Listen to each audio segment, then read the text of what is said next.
Saudara-saudari yang terkasih, kita jumpa lagi dalam Pelita Hati hari ini, Minggu tanggal 14 Juni 2020, Hari Raya Tubuh dan Darah Kristus.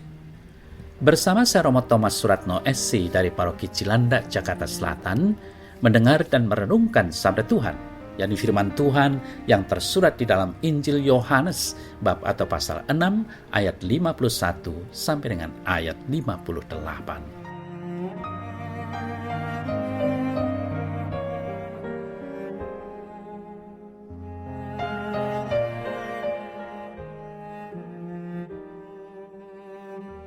Di rumah ibadat di Kapernaum, Yesus berkata kepada orang banyak, "Akulah roti hidup yang telah turun dari sorga. Jikalau seorang makan dari roti ini, ia akan hidup selama-lamanya, dan roti yang kuberikan itu ialah dagingku yang akan kuberikan untuk hidup dunia." Orang-orang Yahudi bertengkar antara sesama mereka dan berkata, "Bagaimana ia ini dapat memberikan dagingnya kepada kita untuk dimakan?"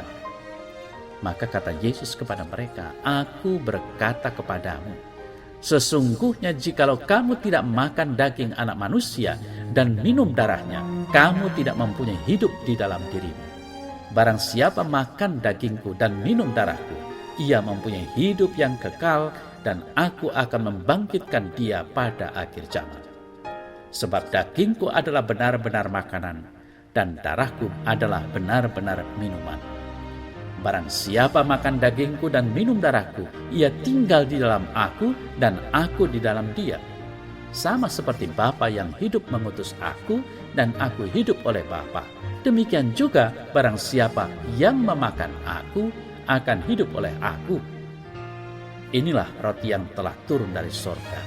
Bukan roti seperti yang dimakan nenek moyangmu dan mereka telah mati. Barang siapa makan roti ini, ia akan hidup selama-lamanya."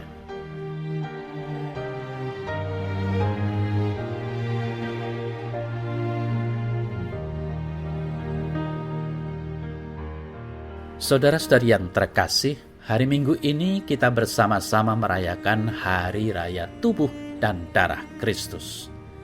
Dan setiap kali kita merayakan Ekaristi, kita semua diingatkan bahwa sebelum komuni, imam akan mengatakan, "Inilah anak domba Allah yang menghapus dosa dunia. Berbahagialah kita yang diundang dalam perjamuan Tuhan." Kemudian kita akan menjawab, "Ya Tuhan, saya tidak pantas Tuhan datang pada saya, tetapi bersabdalah saja, maka saya akan sembuh." Saudara-saudari yang terkasih, pertanyaannya adalah, apakah kita menjawab itu dengan iman yang tulus atau hanya sekedar hafalan saja, spontanitas karena hafal? Saudara saya terkasih, bisa saja seringkali terjadi tanpa sadar kita baru sampai pada taraf sadar hafal. Karena jawabannya hanya begitu saja, maka otomatis yang keluar dari mulut kita begitu. Dalam suasana ngantuk pun kita bisa menjawab undangan itu dengan kata-kata yang persis sama. Atau masih dalam taraf hafal karena setelah menerima tubuh Kristus, dan ini sebagai tandanya, keluar dari gereja pulang ke rumah kita belum mengalami kesembuhan. Karena kata-kata yang kasar masih banyak terucap, kesombongan sikap dan iman yang masih muncul, luka hati yang tidak mampu memaafkan, dan mungkin masih banyak yang lain yang belum sembuh. Saudara saya terkasih, betapa indah dan syahdunya kata-kata, "Ya Tuhan, saya tidak pantas Tuhan datang pada saya. Tetapi bersabdalah saja, maka saya akan sembuh." Kalau sungguh kita dengar dengan telinga iman.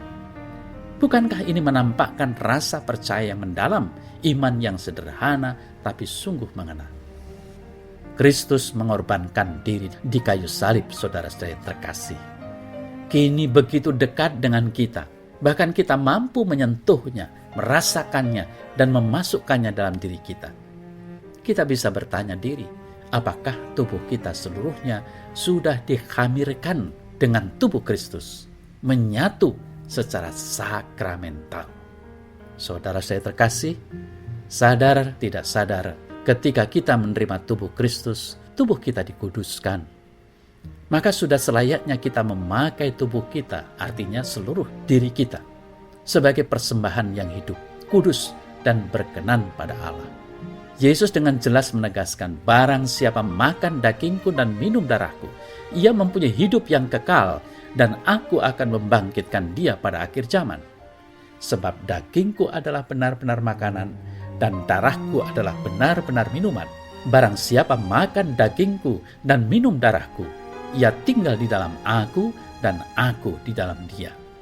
Maka marilah saudara saya terkasih, kita menyambut dan bersatu dengan Kristus sendiri, agar kekuatan tubuh kita sungguh berasal dari Dia.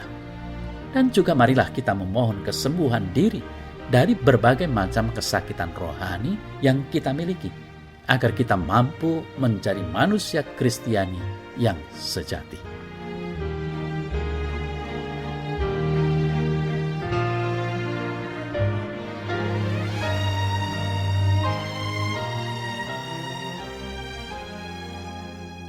Ya Tuhan Allah, datanglah selalu dan menyatu dalam hidupku, sehingga hasrat dan semangat yang kumiliki tak lain berasal darimu. Dan apa yang kulakukan juga akhirnya mengungkapkan apa yang kau kehendaki. Amin.